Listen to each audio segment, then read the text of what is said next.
সমস্ত যুগান্তকারী যত প্রতিষ্ঠান আছে সবগুলো এই মাননীয় প্রধানমন্ত্রীর আমলেই হয়েছে। উনি প্রথমবার যখন ক্ষমতায় এসেছিলেন তখন একটা কাজ করেছিলেন যেটা কিন্তু আমাদের একটা ইমোশনের সাথে ইন্ট্রিনসিক একটা ব্যাপারের সাথে একেবারে রিলেটেড। লাইক উনি কিন্তু প্রথমবার এসে বাংলাদেশ সেনাবাহিনীর সৈনিকদের জন্য 2 বেলা ভাতের ব্যবস্থা করেছিলেন। আগে সেনাবাহিনীর সোলজাররা 1 বেলা ভাত খেত। সেকেন্ড টাইম যখন উনি ক্ষমতায় এসেছে 2 বেলা আমিষের ব্যবস্থা করেছে। সেনাবাহিনী কিন্তু আগে 1 বেলা আমিষ পেত। আমি জানি এই মুহূর্তে সশস্ত্র বাহিনী বিশেষ করে সেনাবাহিনীর অনেকেই এই অনুষ্ঠান দেখছে এবং তাদের আবার পরে প্রত্যাশা যে এই কথাগুলো উনি বলবেন।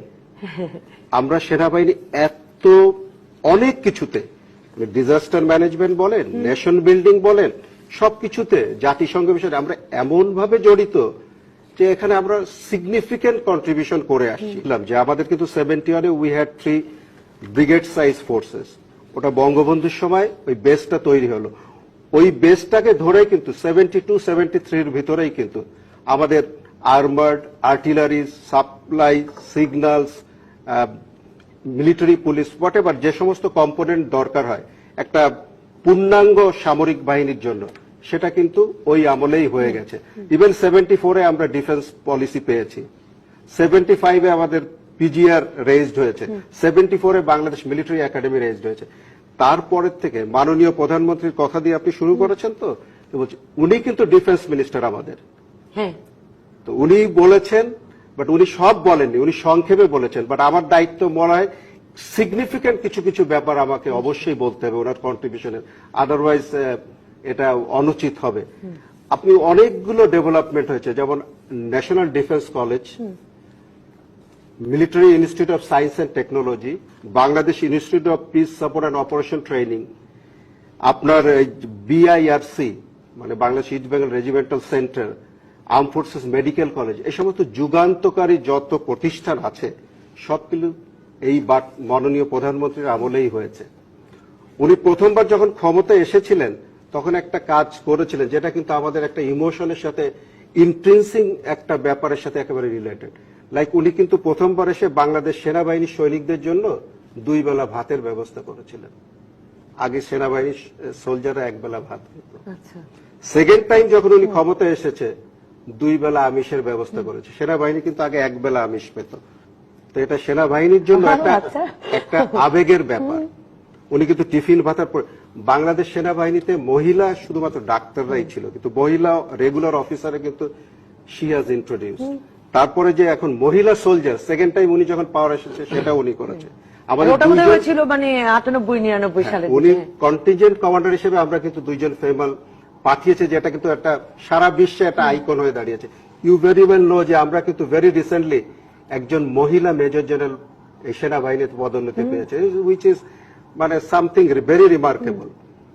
এইগুলো বলার আমার উদ্দেশ্য যে আমি যদি এখন বলি যে মাননীয় প্রধানমন্ত্রী আপনি যে বললেন যুদ্ধ বিমান চালাচ্ছেন মেয়েরা আছে, হ্যাঁ আমাদের পাইলটও আছে, আর্মিতেই পাইলট আছে, মহিলা পাইলট। তা আমাদের শুধুমাত্র আমি যদি বলি মানে উনি এত কিছু করেছে, আমি সংক্ষেপে কয়েকটা কথা বলবো, একটু সময় বেশি লাগলেও কিছু মনে করবেন না। আমাদের একটা নতুন সেনানিবাস তৈরি করে দিয়েছেন সিলেটে 17 ডিভিশনের জন্য, 10 ডিভিশন রামুতে, 7 ডিভিশন লেবুখালীতে, 3টা ডিভিশন কম্পোজিট ব্রিগেড যমুনা নদীর পাড়ে 98 কম্পোজিট ব্রিগেড, পদ্মা নদীর পাড়ে 99 কম্পোজিট ব্রিগেড। সেনানিবাসের ভিতরে আপনার ইনফ্রাস্ট্রাকচার ডেভেলপমেন্ট অনেক কিছু হয়েছে, আমি সেইগুলো ডিটেলসে যাচ্ছি না। আমাদের বর্তমান সিএমএইচটা একটা অত্যাধুনিক হাসপাতাল হিসেবে আপনি কনসিডার করতে পারেন। বোন ম্যারো ট্রান্সপ্লান্টেশন থেকে fertility centre, cancer centre, whatever you call, everything is there. একটা হসপিটাল উনি সাধারণ মানুষের জন্য করেছে, 500 শয্যা বিশিষ্ট আর কি কুর্মিটোলা জেনারেল হসপিটাল, মাননীয় প্রধানমন্ত্রী। আমাদের এইসবগুলো শুধুমাত্র কোয়ান্টিটি না, কোয়ালিটিটিভ ডিফারেন্স উনি এনেছে। 4th জেনারেশনের ট্যাঙ্ক কিন্তু আমাদের আছে, আমাদের আছে এএপিসি, আমাদের আছে এন্টি ট্যাঙ্ক গাইডেড মিসাইল। আমরা জনগণকে নিশ্চিত করতে পারি যে আমাদের সেই সক্ষমতা আছে, ইনশাল্লাহ আমরা কাউকে ভেঞ্চার করতে দেব না। আমাদের মাদারল্যান্ড প্রোটেক্ট করতে হলে যা দরকার হয় আমরা সবই করব। আমি যে কন্ট্রিবিউশনের কথা বলছিলাম মাননীয় প্রধানমন্ত্রী, স্কুলের ছাত্রছাত্রীরা মাননীয় প্রধানমন্ত্রীকে ধন্যবাদ দিচ্ছে বছরের শুরুতে বই দেওয়ার জন্য। তো একটা বই পেয়ে বাচ্চারা যদি ধন্যবাদ দিতে পারে, আমাদের জন্য উনি যা করেছে তা আমি তো মনে করি যে আমাদেরও একটা মানে শি ডিজার্ভস এ থ্যাঙ্কস। তা আমরাও মাননীয় প্রধানমন্ত্রীকে ধন্যবাদ দিতে চাই আমাদের এই সক্ষমতার জায়গাতে পৌঁছিয়ে নিয়ে যাওয়ার জন্য। আপনাকে একটা কথা বলি, বাংলাদেশ সেনাবাহিনী কিন্তু এখন সারা বিশ্বে একটা brand. We had been constantly number 1 troops contributing country in the world. এবং জাতিসংঘ মহাসচিব এবার উচ্ছ্বসিত ছিলেন আমাদের জাতিসংঘ শান্তিরক্ষী বাহিনীতে 30 বছর পূর্ণ হয়। আমি আপনাকে এক কথায় বলতে চাই, বাংলাদেশ সেনাবাহিনীর we have all the modern battlefield operating system. We are ready to defend our motherland.